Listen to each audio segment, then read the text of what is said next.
गीत गुमसुम है, गजल चुप है, रुबाई है दुखी। गीत गुमसुम है, गजल चुप है, रुबाई के दुखी। ऐसे माहौल में नीरज को बुलाया जाए। क्या बात है। एक ऐसा कवि हमारे बीच में उपस्थित है जिनका नाम ये बताने के लिए काफी है कि कविता हो तो कैसी हो। वाह वाह क्या बात है। मैं हम स्वागत करते हैं गोपाल दास नीरज का।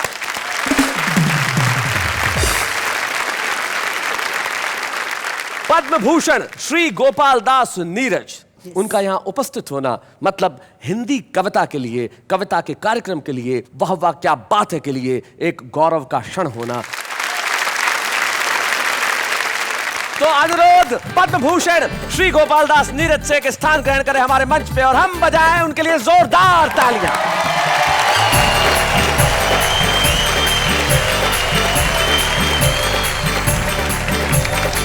क्या बात है भाई। जिंदगी के अंदर अगर आपके पास वेदों का ज्ञान है तो आपका ज्ञान प्रकाशित हो उठता है, और अगर गोपाल की कृपा हो तो आदमी अजनबी नहीं रहता। तो आज यहाँ वेदों का प्रकाश भी है, गोपाल भी है, अजनबी भी है, तीनों यहाँ है। तो फिर वाह वाह क्या बात है। तो बताइए किसे बुलाया जाए कविता पढ़ने के लिए? ये जो है ना, ये मतलब कौन? ये जो थोड़े से रोलू पोलू से क्यूट से हैं। ये वाले जी। इनका नाम नहीं ले सकती? जी नाम तो ले सकते हैं, पर क्या है ना, भारतीय संस्कृति की परंपरा है। हे भगवान, आपको मालूम है भारतीय संस्कृति में किसका नाम नहीं लिया जाता? नहीं नहीं, आप वो बेचारा तो ऑलरेडी 2 बच्चों का बाप है, मरवाओगे तुम इसे। अरे भारतीय संस्कृति उसके अलावा भी काफी सारी शिक्षा देती है। जैसे अजनबियों का यूं नाम नहीं लेते, उनसे फटक से बात नहीं करते। हो आप अजनबी से बात नहीं करना चाहती, लेकिन अजनबी की बात सुनना जरूर चाहती है। जरा आइए अपनी बातें सुनाइए, वरना आपके घर में आतंक हो सकता है। आइए आइए।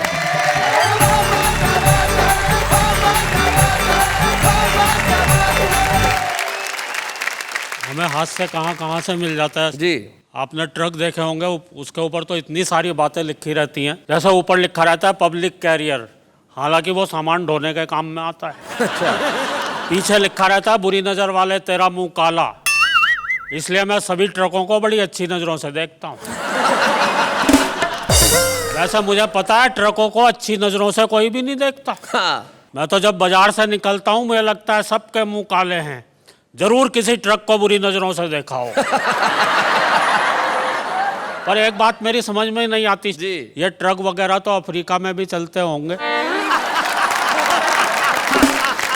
अच्छा एक बात और भी है, अगर हमें कभी बाई चांस बुरी नजर डालनी ही पड़ी तो क्या हम ट्रक पर डालेंगे? सड़कों पर एक से एक हसीन, एक से एक सुंदर कारें घूमती रहती, उन पर नहीं डालेंगे। हमारा कैरेक्टर ऐसा थोड़ी हो गया जो ट्रक पे बुरी नजर डालेंगे।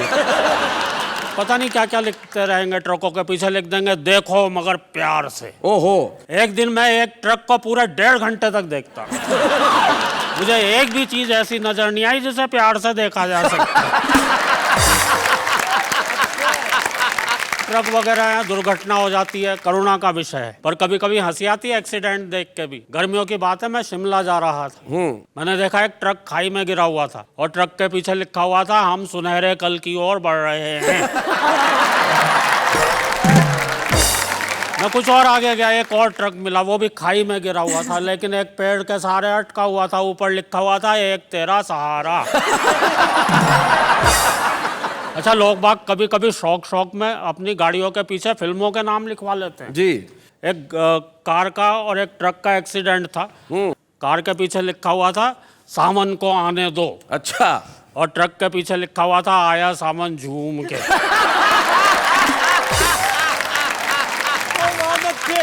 आपने रेलों में बहुत यात्राएं की होंगी जी। मुझे तो ध्यान है एक जगह एक जंगल में ट्रेन 4 घंटे खड़ी हो गई। एक व्यक्ति बोर हो गया, ड्राइवर के पास गया, बोले ड्राइवर साहब मैं इस जंगल से फूल तोड़ के ले आऊं। ड्राइवर साहब बोले अबे तुझे इस जंगल में कहीं फूल नजर आ रहे हैं? वो व्यक्ति बोला जी फूल तो नजर नहीं आ रहे पर मेरे पास बीज हैं। भाई बहुत बढ़िया महेंद्र। आप जब तक गाड़ी चलाएंगे इनमें से फूल भी निकल आएंगे। एक बार मैं एक भीड़ भरी रेल में चढ़ा तो मेरे साथ क्या क्या हुआ जी कि एक दिन हम भारी भीड़ भरी भारतीय रेल में चढ़े क्या चढ़ाए गए। कई कंधों पर धरकर भीतर सरकाए गए। हाँ। भीड़ का ये हाल था, मत पूछिए कमाल था। फर्श पर भी आदमी थे, सीट पर भी आदमी थे, बर्थ पर भी आदमी थे, और तो और छत पर भी आदमी थे। वो तो रेल वालों ने इससे ऊपर कोई जगह ही नहीं बनाई, वरना आदमी वहां भी होते भाई। कौन जाने किस पर पड़ा था, आदमी से आदमी सटा खड़ा था। अच्छा। सब एक साथ सांस ले रहे थे, एक साथ सांस छोड़ रहे थे। जो भी सांस लेने में जरा गड़बड़ा जाता था उसे फौरन एक धक्का लग जाता। बहुत अच्छे। हमारे बगल वाली महिला का बच्चा रो रहा था और पीठ हमारी थपथपाई जा रही थी। और इतनी जोर जोर से थपथपाई जा रही थी कि हमें भी रुलाई आ रही थी। एक व्यक्ति ऊपर बैठा हुआ मूंगफली चबा रहा था और छिलके धीरे धीरे हमारे कान को कूड़ेदान समझ के उसमें सरका रहा था। हमारे पीछे वाले व्यक्ति ने शायद न्यूटन का गुरुत्वाकर्षण का सिद्धांत ही नहीं पढ़ा था, इसलिए अपना पूरा का पूरा संदूक अपने सर पर ही लिए खड़ा था। हमारे बगल वाले दूसरे व्यक्ति ने शायद न्यूटन को कुछ ज्यादा पढ़ रखा था, इसलिए आधा संदूक हमारे कंधे पर धर रखा। रेल में भीड़ इस कदर थी भाई कि हाथ को मुंह तक भी नहीं देता था दिखाई। एक भद्र महिला ने तो हद ही कर दी जब उसने अपने बच्चे की दूध की बोतल ही मेरे मुंह में हमारे बगल वाली महिला का बच्चा अब भी रो रहा था, हमारी पीठ अब भी थपथपाई जा रही थी, और तो और वो साथ साथ लोरी भी गा रही थी, सो जा मोहन प्यारे सो जा। इतनी पिटाई के बाद मैंने खुद को ही मोहन समझा, मैं खड़े खड़े ही सो गया। जब मेरी आंख खुली तो एक व्यक्ति ने मुझसे कहा, भाई साहब आज तो ट्रेन हवा से बातें कर रही है। हाँ। मैंने कहा क्यों मजाक करते हो भाई, ट्रेन तो बड़ी धीरे धीरे चल रही है। वह बोला आज हवा भी तो बिल्कुल नहीं चल रही है। एक जगह ट्रेन ने 8 घंटे का समय गुजार डाला तो एक नए नए दूल्हे से बर्दाश्त नहीं हुआ वो गड़बड़ घोटाला। फौरन जाकर ड्राइवर से बोला, भाई साहब अगर आप गाड़ी इसी तरह से चलाते जाएंगे तो हम तो अपने स्टेशन पर अपनी दुल्हन और शायद एक आध बच्चे समेत ही उतर पाएंगे। एक व्यक्ति बोला, भाई साहब मेरे मामा के फूफा जी ने मुझे कल ही एक कंपनी में नौकरी दिलवाई है, वो परसों मुझे आगरे में ज्वाइन करवाएंगे। दूल्हा बीच में ही चिढ़कर बोला, वहां तो आप रिटायरमेंट के टाइम ही पहुंच पाएंगे। और उस ट्रेन के लेट होने की बात आपको क्या क्या बतलाएं, क्या क्या समझाएं। हम ऐसी ही एक ट्रेन से उतरकर सीधे आपके इस कार्यक्रम में आए हुए हैं, और आप विश्वास मानिए हम आपके पहले वाले एपिसोड के बुलवाए हुए हैं। बहुत बहुत धन्यवाद।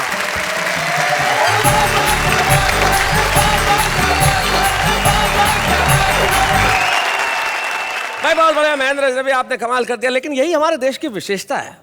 ये देखिए हमारे देश की संस्कृति है कि बच्चा किसी का रो रहा हो दूध आपको पिलाया जा रहा है, और ये हमारी संस्कृति है कि जैसा भी हो भीड़ हो लेकिन आदमी सफर कर ही लेता है। क्योंकि इसी संस्कृति के लिए गोपाल दास नीरज जी ने एक जमाने में लिखा था कि बस यही अपराध मैं हर बार करता हूँ, आदमी हूँ आदमी से प्यार करता हूँ। तो ये आदमी से प्यार करने वाले, हर व्यक्ति से प्यार करने वाली संस्कृति का देश है, और इस देश की संस्कृति को हम प्रणाम करते हैं आज नीरज जी की उपस्थिति में। और इस देश की संस्कृति में ऐसी बहुत सारी चीजें हैं जहां पे व्यंग की गुंजाइश बनती है। तो ऐसे एक व्यंगकार को हम बुलाना चाहते हैं जो हमारे बीच में उपस्थित है, भाई वेद प्रकाश वेद।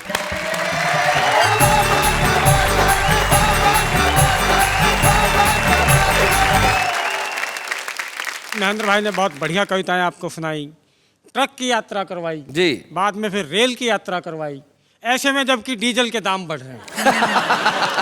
मैं तो आम आदमी की बात करता हूँ, आपको एक साइकिल की यात्रा कराता हूँ जिसमें कोई खर्चा नहीं है। जी जी जी। जाते हुए को आती हुई नजर आ गई। अच्छा। साइकिल डायरेक्ट टकरा गई। लड़की बोली, संभलते संभलते देखकर भी नहीं चलते। हाँ। लड़के ने कहा, लगता है तुम्हें दिमाग से बिल्कुल ही लाचारी है। अरे बावली, ये टक्कर देखकर ही तो मारी है। बहुत अच्छे। और इसी गोत्र की एक कविता और सुनिए। लड़का लड़की के चक्कर में रोजाना 6 मील से आता था। अच्छा। उसकी मेहनत के लिए आप लोग तालियां बजाएं। हाँ, मेहनत के लिए 6 मील। आपकी तालियां बजनी बहुत जरूरी इसलिए भी है कि आपकी तालियां हमारे लिए 7वें सिलेंडर का काम करती हैं आजकल। वाह वाह वाह वाह।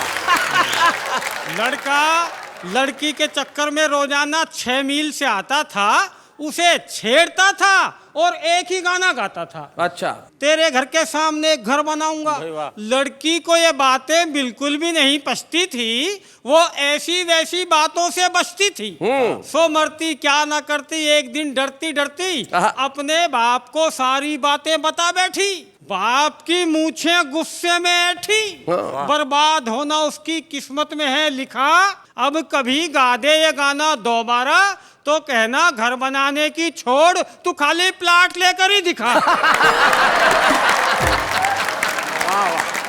2 लाख रुपए गज का भाव है मेरी कॉलोनी में। पूरा का पूरा खप जाएगा, प्लाट के बदले खुद नप जाएगा। क्या बात है। वाह वाह वाह। और यदि हो ही जाए कोई अजूबा, पूरा कर ही ले वो अपना मंसूबा, तो बेटी तू भी निसंकोच उसको वर लेना, एक झटके में शादी कर लेना, क्योंकि वो लड़का जीवन के किसी भी स्तर पर फेल नहीं है। घर बनाना आज के जमाने में कोई हंसी खेल नहीं है। वाह वाह वाह, बहुत अच्छे, बहुत बड़े। मुझे घर से अपनी एक घरबार वाली कविता याद आ गई जी, वो मैं आपको सुनाता हूँ। असल में क्या होता है, कई बार आदमी गलत संगत में फंस जाता है। मुझसे ज्यादा ये कौन समझेगा कि आदमी गलत संगत में कैसे फंसता है। इन्होंने मेरे दिल की बात कितनी अच्छी तरह बयां की। क्या बात है। वो आदमी गिरता पड़ता हुआ घर पहुंचा। अच्छा, अगले दिन पत्नी ने पूछ लिया कल कहाँ से इतनी पी कर आया था? बोला कुछ नहीं, कल मैं गलत संगत में फंस गया। पत्नी ने पूछा किनके साथ बैठ लिया? बोला हम 4 दोस्त थे, 1 बोतल थी, 3 पीते नहीं थे।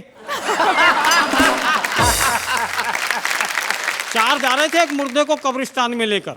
एक का पांव एक कब्र के ऊपर पड़ गया तो दूसरे ने टोक दिया। बोला अरे देख के चल, नीचे मुर्दा है। पहले वाला बोला फिर ऊपर भी हमने कौन सा वर्ल्ड कप उठा रखा है।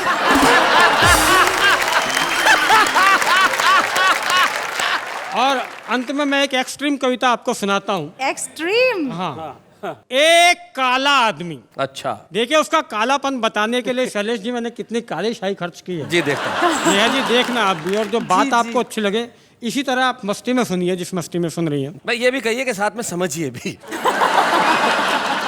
क्या गारंटी है। एक काला आदमी, बहुत ही काला, काला शाह, सुपर काला। अच्छा। Jet black. ओहो। Double African. Double African. Elder son of अमावस। औंधे तवे का ताऊ, पहाड़ी कौवे का परदादा, कोयल संप्रदाय का दादू, बंगाल का काला जादू। तारकोल जिसके पैरों में भक्ति भाव से पसरता हूँ। कोयला जिसका रूप रंग पाने के लिए सदियों तक जमीन के नीचे बैठकर तपस्या करता हूँ। जिस दिन उस कालानुभाव के दर्शन हुए जमीन थमी रह गई। अब इससे ज्यादा और क्या कहूँ, इतना कहने के बाद भी मेरे पास शब्दों की कमी रह गई। क्या बात है। वाह वाह। एक दुकान पर गया, ना शर्म ना हया, बोला गोरे होने की क्रीम है। दुकानदार ने जैसे ही गर्दन इंकार में हिलाई तो कहने लगा फिर जूतों की पॉलिसी दे दे, कम से कम चमक तो बनी रहेगी भाई। वाह वाह।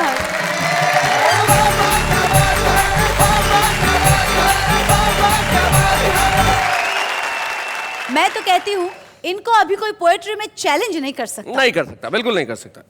वैसे आपने कभी किसी को चैलेंज किया? हाँ मैंने किया था। किसे?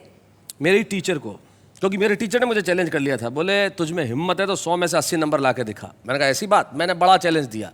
मैं सारी कॉपी खाली छोड़ के आया और मैंने कहा आप में हिम्मत है तो पास करके दिखाऊंगा। जीवन में कुछ क्षण ऐसे होते हैं जब रोमांच अपने चरम पे होता है। जिंदगी में ईश्वर सबको सब कुछ दे लेकिन इंतजार की घड़ियां न दे। लेकिन माफ कीजिएगा, ये इंतजार तो हम ही ने आपको कराया, इसके लिए हम माफी चाहते हैं। मैं जानता हूं आप किसका इंतजार कर रहे हैं।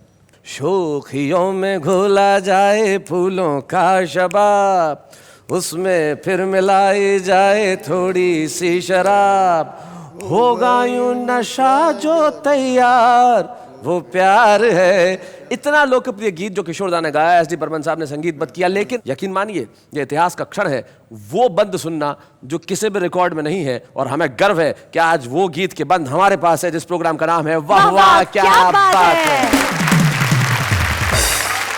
चांदनी में घोला जाए फूलों का शबाब, उसमें फिर मिलाई जाए थोड़ी सी शराब, होगा यूं नशा जो तैयार, वो प्यार है, वो प्यार है, वो प्यार है। आधी रात जूहू पर उतर कर रहा हो चांद जम्मुकान, और वहीं टहल रखी हो फूल तितलियों की गोरी बाहें थाम। क्या बात है। ऐसे वक्त आता है जो ज्वार, वो प्यार है, वो प्यार है, वो प्यार है। हाथ में ली दर्द की कलम, आंसुओं में स्वप्न घोल घोल, लिख रही हो पाती पी के नाम, जब कोई कली लटों को खोल। क्या बात है। तब जो छेड़ता है दिल के तार, वो प्यार है, वो प्यार है, वो प्यार है। क्या बात है।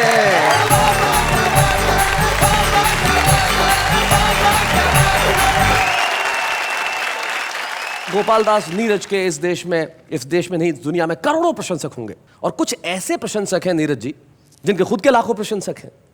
और आपके एक ऐसे ही प्रशंसक को मैं यहां आमंत्रित करना चाहता हूं, हमारे खास मेहमान सुमित राघवन।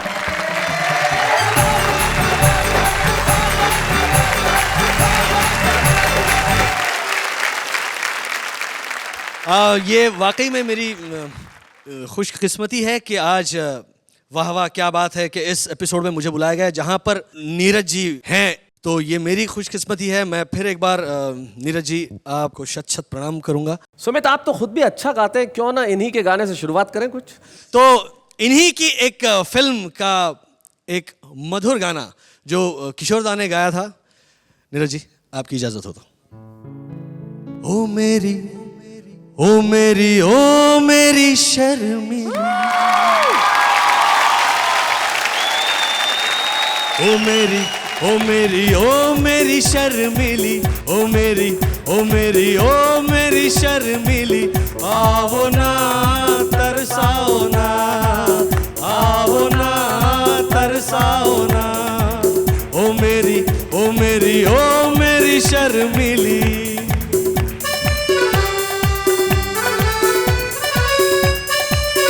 ओ नीरज नैना आ जरा, आ जरा, तेरी लाज का घूंघट खोल दूं, खोल दूं। ओ तेरे आंचल पर कोई गीत लिखूं, गीत लिखूं। ओ तेरे होठों में अमृत घोल दूं, घोल दूं। जाने मन तू है कहाँ, ओ मेरी, ओ मेरी, ओ मेरी शर्मिली, आओ ना तरसाओ ना, ओ मेरी, ओ मेरी, ओ मेरी शर्मिली। क्या बात है। Thank you so much, thank you so much. Neeraj ji के तो न जाने कितने सुपरहिट सॉन्ग्स हैं। एक आध मुखड़ा अगर तुम सुना दो। एक बड़ा खूबसूरत प्रेम पुजारी एक फिल्म आई थी जिसका एक बहुत खूबसूरत गीत है, फूलों के रंग से दिल की कलम से, अमर गीत है। अगर एक मुखड़ा वो सुना दो तो क्या बात है। फूलों के रंग से दिल की कलम से तुझको लिखी रोज पाती, कैसे बताऊं किस किस तरह से पल पल मुझे तू सताती। तेरे ही सपने लेकर के सोया, तेरी यादों में जागा, तेरे ख्यालों में उलझा रहा यूं जैसे कि माला में धागा। हाँ, बादल बिजली चंदन पानी जैसा अपना प्यार लेना होगा जन्म हमें कई कई बार। हाँ,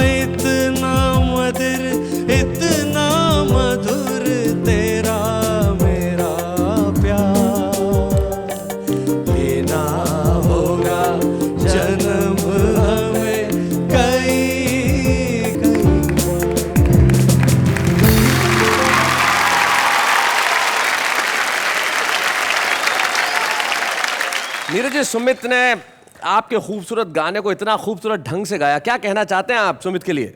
ये कहना चाहता हूँ कि शायद मैं नहीं गा पाऊँगा ऐसा दिनों गा लिया। किशोर कुमार की याद मुझे आ गई जी। एक बार घटना घटी कि मैं गया तो उनका नियम ये था कि रोज़ मेरे पास गाड़ी आती है सुबह 9 बजे। तो एक दिन गाड़ी नहीं आई, मैं पहुँच गया 10 बजे। तो ऊपर दरवाज़ा खोल दिया उसने, देखा तो मैंने कहा दादा प्रणाम, नमस्कार नमस्कार। बहुत चुप चुप चुप।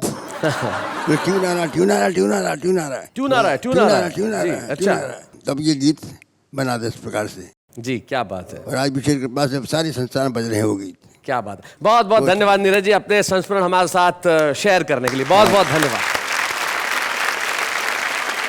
गोपाल दास नीरज जी की एक पंक्ति जो मेरा ख्याल से 1000 बार से ज्यादा मैंने कही होंगी कि आत्मा के सौंदर्य का शब्द रूप है काव्य, अरे मानव होना भाग्य है, कवि होना सौभाग्य। वो गोपाल दास नीरज हमारे बीच में है। सम्मान एक ऐसा शब्द है जो किसी के भी जीवन में सुख की सृष्टि करता है। लेकिन मित्रों, एक सम्मान ऐसा आज हम करने जा रहे हैं इस मंच पे, जिन्हें सम्मानित करते हुए हम सम्मानित हैं, हम गौरवान्वित हैं। तो आइए हम एक ऐसे क्षण की रचना इस मंच पे करें और ये कहें, गोपाल दास जी 21वीं सदी में आप पैदा हुए, इसलिए सदी के लिए वाह वाह क्या बात है।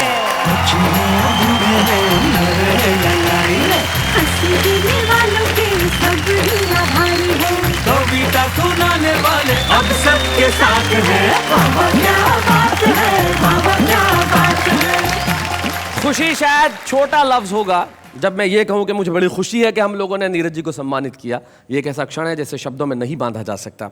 लेकिन नीरज जी के सम्मान के वक्त एक साक्षी और है जो नीरज जी के जीवन की शायद सबसे खूबसूरत कविता है। शशांक प्रभाकर जो नीरज जी के पुत्र यहाँ हैं, मैं चाहता हूँ वो इस मंच में हमारा साथ दें।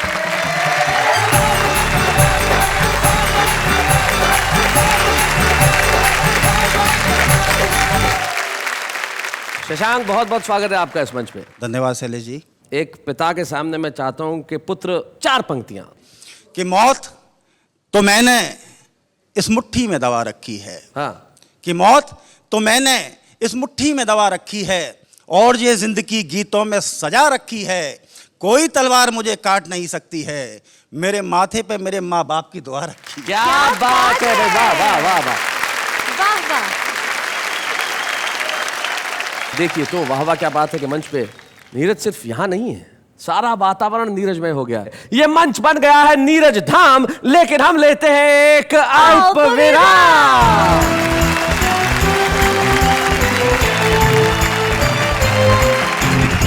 नीरज जी, हालांकि आपने अपनी कविताएं सुना ही दी है, पर फिर भी आप समक्ष बैठे हैं तो मन नहीं भर रहा।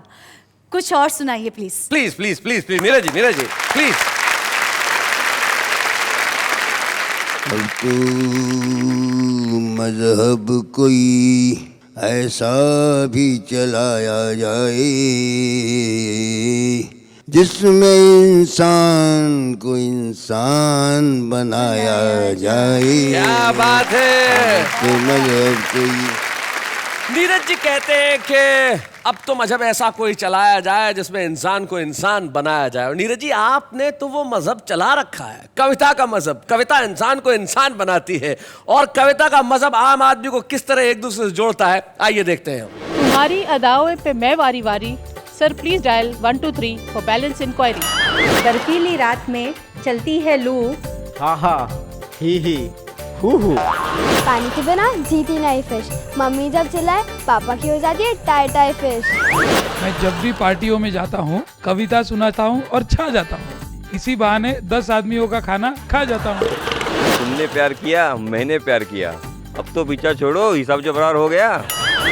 ये जो तुम्हारे गुलाबी होंठ, गोरे गाल और काला तिल है, तुम्हारे मेकअप के चक्कर में आया हुआ 20,000 का बिल है। पापा बोले इट्स टाइम टू डिस्को, मम्मी बोली बर्तन धोने किसको।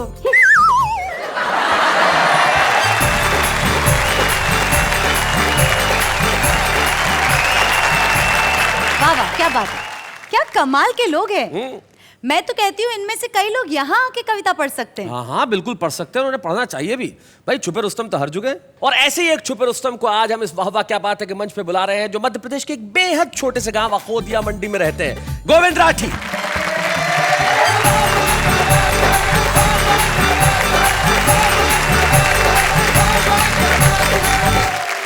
चार पंक्तियों से शुरू करता हूं कि बरसात सही पर प्यार के मौसम तो हो गए, मेरी जिंदगी के गम कुछ कम तो हो गए, और इतनी मोहब्बतों से जो पुकारा आपने, हम ढके छुपे ही सही रुस्तम तो हो गए। हाय हाय क्या बात है। हिंदुस्तान में पतियों की हालत बहुत खराब हो चुकी है। वो एक प्रताड़ित पति मेरा मित्र महेंद्र सुनो, मुझसे सिर्फ इसलिए ईर्ष्या रखता है कि जब भी मेरे घर आता है मेरी पत्नी के हाथ के बनाए हुए तरह तरह के पकवान चखता है। एक दिन मुझसे बोला, यार राठी भाई, भाभी जी हर वक्त ही किचन में रहती है, तुमने ऐसा जादू क्या कर रखा है?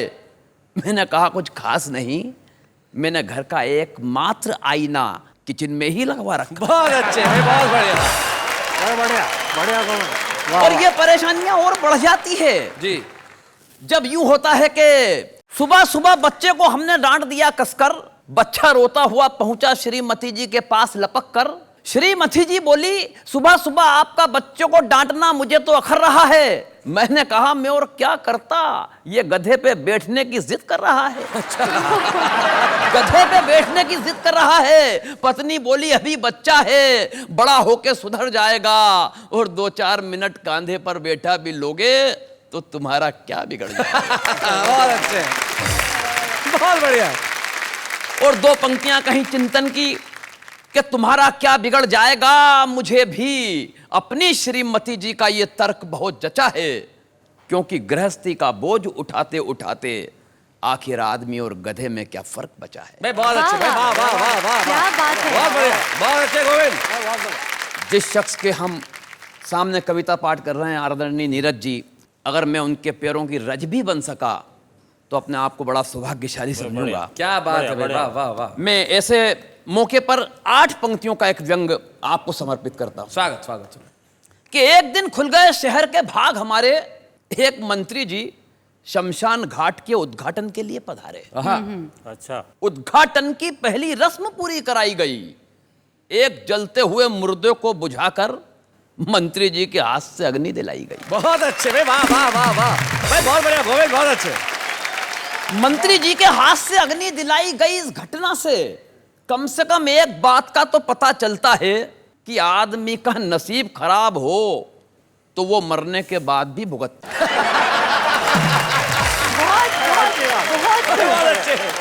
आदमी का नसीब खराब हो तो वो मरने के बाद भी भुगतता है। पंडित जी ने कहा, श्रीमान कृपया क्या इस दिशा में आकर अग्नि दिखाएंगे? मंत्री जी भन्ना कर बोले, आग कहां और कैसे लगानी है मुझे क्या आप समझाएंगे? भाई वाह वाह वाह वाह वाह गोविंद, बहुत अच्छे, आग कहां और कैसे लगानी है मुझे क्या आप समझाएंगे?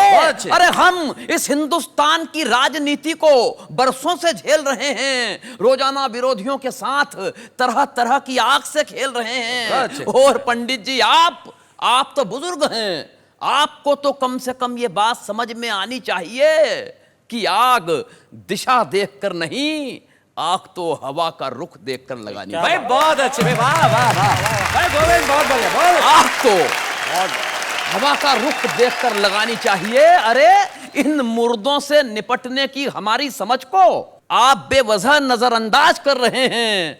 अरे पंडित जी, वो हम ही तो हैं जो 65 बरस से इन मुर्दों पे राज कर रहे हैं। आय आय आय आय, क्या बात है गोविंद, बहुत बढ़िया।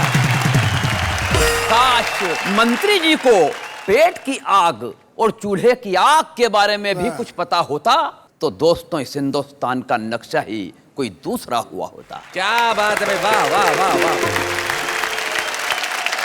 मैं हौसले की 4 पंक्तियों के साथ आपसे विदा लेता हूं। पढ़ता हूं कि एक दिए का साथ है और ये अंधेरी रात है। वाह। एक दिए का साथ है और ये अंधेरी रात है, पर भला इन आंधियों की क्या यहां औकात है? क्या बात। जब तलक भी हम जिए ये सर उठा करके जिए कि सारी दुनिया कह उठे वाह वाह, क्या बात है भाई, वाह वाह, धन्यवाद, वाह, वाह, थैंक यू। वाह, भाई गोविंद, तय बात है कि सारी दुनिया आज तुम्हें सुनने के बाद कहने वाली है कि वाह वाह वाह, क्या बात है गोविंद जी। और गोविंद, मैं तुम्हारे जीवन में एक ऐसा क्षण प्रदान करने जा रहा हूं जिसके लिए तुम मुझे, हमें और हमारे शो को जीवन भर याद रखोगे। आज गोपाल दास नीरज तुम्हें ये प्रोत्साहन चिन्ह प्रदान करेंगे। जोरदार तालियों के साथ गोविंद राठी।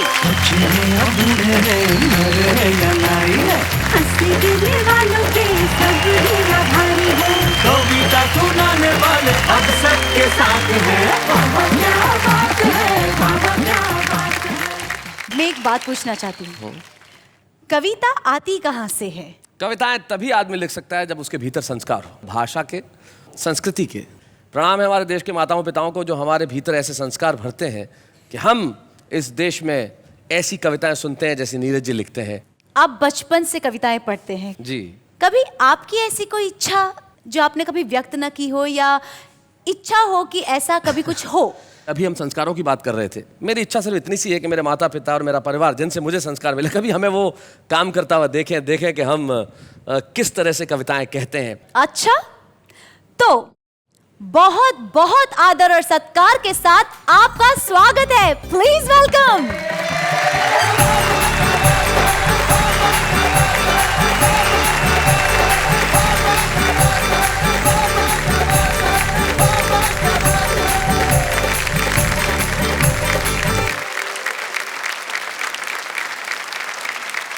दर्शकों, आज की ये घड़ी बहुत ही महत्वपूर्ण है। जानते हैं क्यों?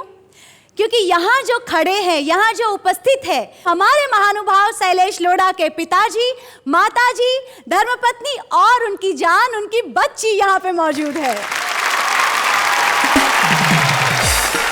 ज्यादा न बोलते हुए एक ही चीज पूछना चाहूंगी, मिस्टर तारक मेहता, आज आप क्या फील कर रहे हैं? मेरे लिए सबसे महत्वपूर्ण बात यह है कि 81 में मैंने शुरू किया था और तब से लेकर आज तक मेरी माँ ने मुझे कभी परफॉर्म करते नहीं देखा। आज पहली बार 32 सालों में वो एक मंच पे आई हैं, तो मेरे लिए बड़ा गौरवपूर्ण क्षण है, वो भी नीरज जी की उपस्थिति में आज यहाँ पे। मेरे पिता जिन्होंने मुझे उंगली पकड़ के स्टेज पे चढ़ाया था वो यहाँ उपस्थित है। मेरी पत्नी जिन्हें मैं अपनी गुरु भी कहता हूँ, उन्होंने मुझे सिखाया कि जीवन में क्या नहीं बनना है। शैलेश जी के बारे में आप कुछ दो शब्द कहें। जीवन में प्रत्यक्ष इस रूप में देखकर मुझे बहुत अच्छा लगा। भगवान इसको उन्नति करे और हमेशा अपना नाम रोशन करे और कुछ न कुछ ऐसा करे जो दुनिया में किसी ने नहीं किया हो और उसमें इसका नाम उज्जवल। बस यही भगवान से प्रार्थना।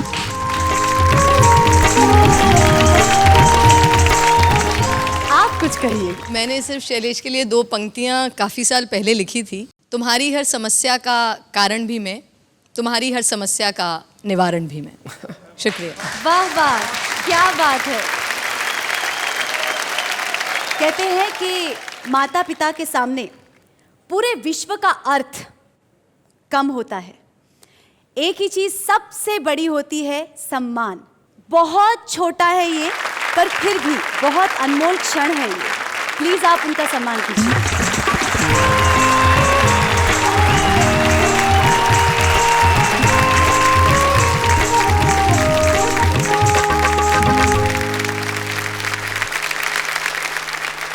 मैं इस एपिसोड के अंत में सिर्फ इतना ही कह सकता हूं कि देश की हर आंख को खुशी का ऐसा जल मिले जैसा मुझे मिला है, देश के हर बेटे को ऐसा पल मिले।